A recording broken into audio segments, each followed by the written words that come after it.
Guys, welcome back sa ating kusina. And now we'll be cooking stir-fried eggplant with minced pork. At ito ang kanyang mga ingredients. Simple lang to. Ang ating eggplant, syempre, garlic, minced pork, oyster sauce, white pepper, white ground pepper,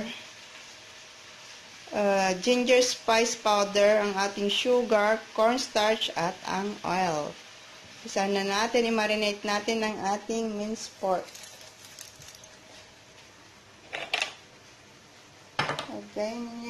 Ilagay na natin ang sugar and cornstarch. Tsagaan.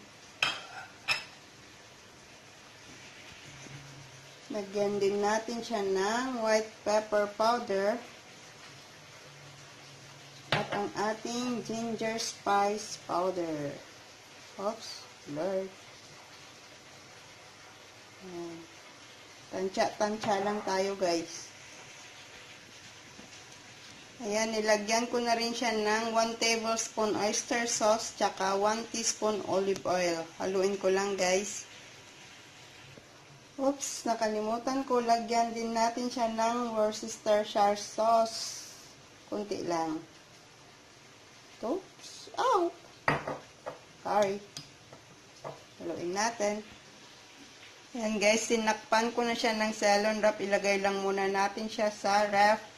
Tapos, i-prepare na natin ng ating garlic at eggplant.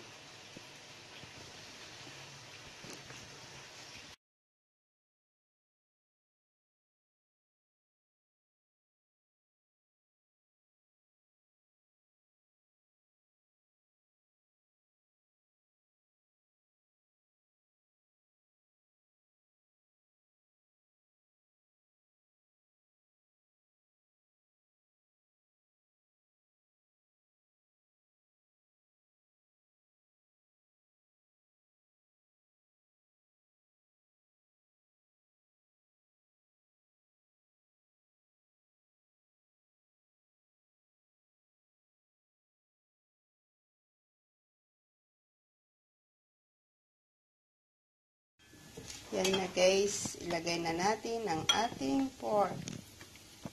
Ginamit ko yung pinagprituan natin ng talong mamaya, kanina guys. Kaya ganyan ang kulay ng ating pan.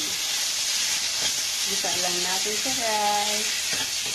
Ayan, lagyan natin siya ng konting sesame oil.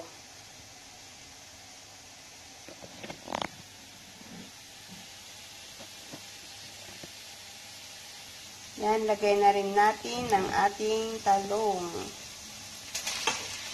Madali lang lutuin to guys. Yan na guys, ready na ang ating stir-fry eggplant with minced pork. Madali ang luto.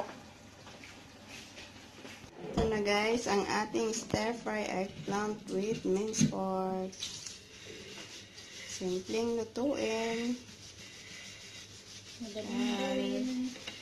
Madaling gawin. Tipid. Charot. Don't forget to like, comment, and subscribe sa aming channel. Don't forget to click the notification bell para ma-notify kayo sa susunod naming luto. Bye! Bye-bye. Kita tayo sa sunod namin.